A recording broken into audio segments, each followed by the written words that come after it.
हाय पूर्वी, हाय Shubham, how are you? सो आज basically अब लंबा सा मैसेज लिखना है तो पूरे नोट्स वोट्स करके आए हैं एंड मतलब कि देख लो, we will far exceed the standard 10 to 20 second time limit. उसके लिए पहले हम अपने ऑर्गेनाइजर्स को जो है उनसे क्षमा चाहते हैं। तो ये तो हमारी नोट्स वार्निंग हो गई। तो Shubham, you are going to be marrying Purvi and that's like a really big event for both us and hopefully her, याद रखेगी वो। and so in that context we have to basically supply the full warning labels। बिना warning level के पूर्वी को देना जो है इज ग्रॉस नेग्लिजेंस, वो हम नहीं कर सकते हैं। तो हम आपको पूरी वार्निंग लेवल दे के भेजेंगे, फिर बाद में ना कहिएगा कि हमने बताया नहीं था आपको, हमने बिल्कुल बताया। तो शुरुआत करते पूर्वी की। सबसे पहली याददाश्त जो मुझे है, ये तो मम्मी ने एक फोटो में कैप्चर करके रखी हुई थी। एक बर्थडे पार्टी थी, पता नहीं मेरी थी उसकी थी, पर हमने बलून फोड़ा था और नीचे टेबल के नीचे जो है हमने छोटे दाने उठा रहे थे। बड़ा मजा आया था।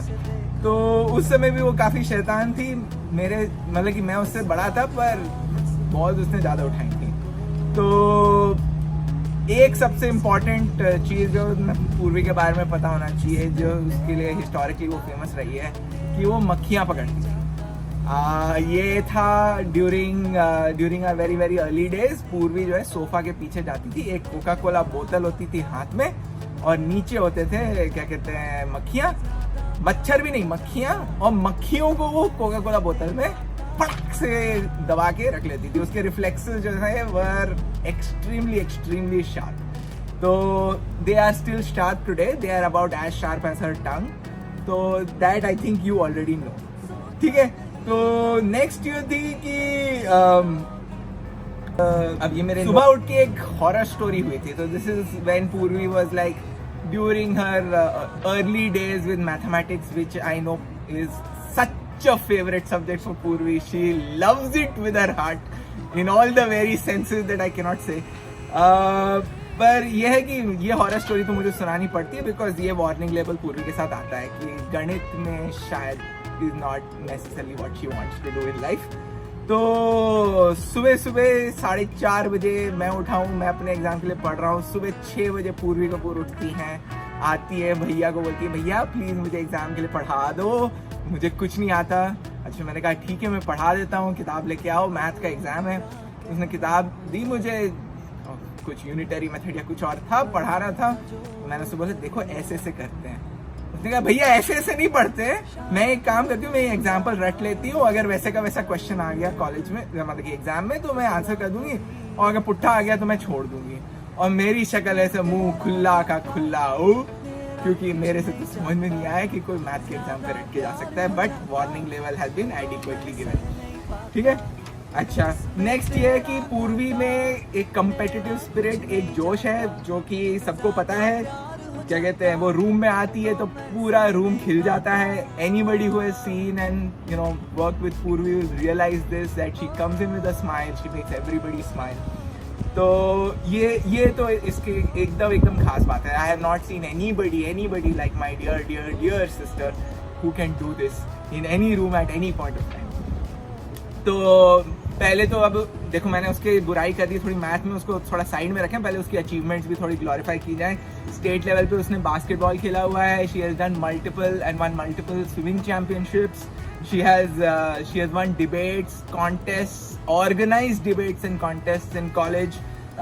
उसकी अंग्रेजी pronunciation is par excellence. And reality है पूर्वी, ये देखो याद रख लो कि इस अंग्रेजी का कोई फायदा नहीं होता है। देखो मैं तुम्हें अभी हिंदी में बात कर रहा हूँ, इस अंग्रेजी का कोई फायदा नहीं होता, पर to be fair to her, she is really good at this. ठीक है, पूर्वी का स्वभाव इज रानी का स्वभाव एंड एवरीबडी नोज दैट। अपने दोस्तों में she is a queen and the only thing is कभी मेरे ऊपर तो नहीं चलता है, बट अपने दोस्तों पे खूब दबाव लगाती है। याद रख लेना इन चीज़ों को, warning levels all being given. ठीक है, अच्छा लड़ाई झगड़े में सब है, बट क्या कहते हैं, थोड़ा बीच में आधर स्वभाव जो है इधर उधर हो जाता है, पर बाद में धीरे समझ में आ जाता है कि भैया कौन है और पूर्वी कौन है, वो सब सेट हो जाता है। अच्छा, जब मोस्ट इम्पॉर्टेंट बात ठीक है, जब दिल से पूर्वी कभी कुछ चाहती है तो she is totally able to do that.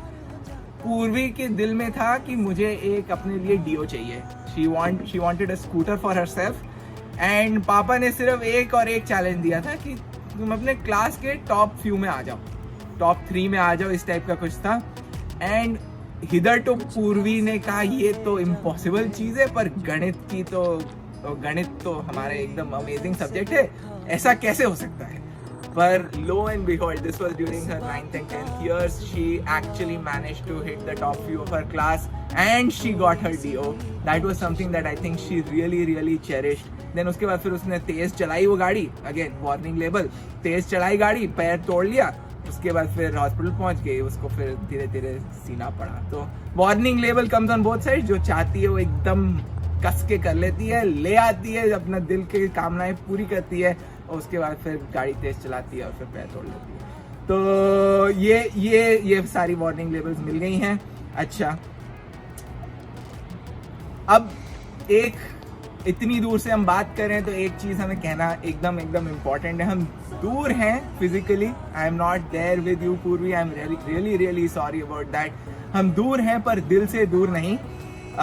आज भी यू नो, हाँ, आज तक मुझे बहुत कुछ मजा आता है, but 10 years we have been able to see each other only sporadically. कभी कभी वो घर आती है, कभी मैं घर आता हूँ, एक दूसरे से फोन पे बात करते हैं, वीडियो पे बात करते हैं.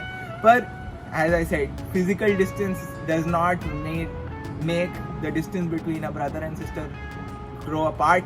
I still love you Purvi, you are the bestest sister that I have. Of course set of one है, क्या करें, but that is really true.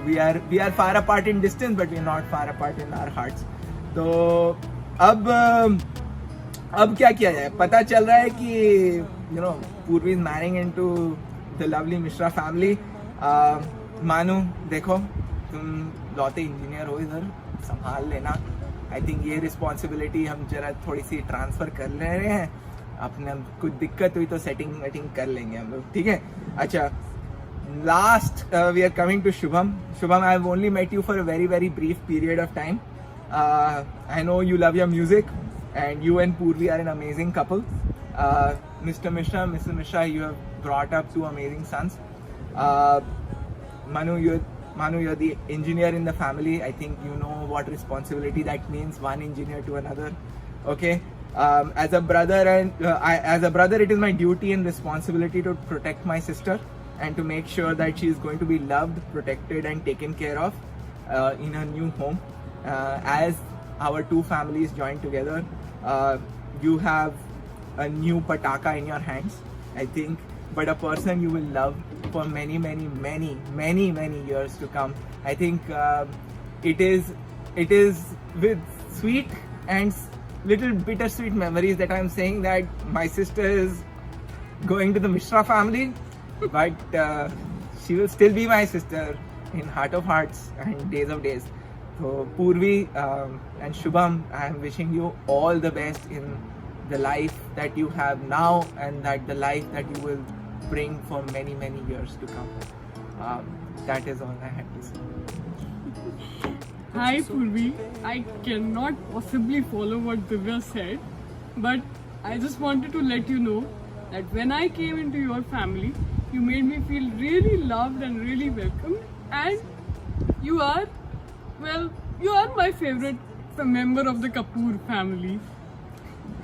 And Shubham, you have no idea how much love and happiness is going to come to your home very soon for a long time. And I hope both of you really enjoy your wedding and all the times that come after it. And I really hope to meet both of you as a happily married couple very soon. And I'm so excited for both of you. Wish you best of luck. Chalo, bye.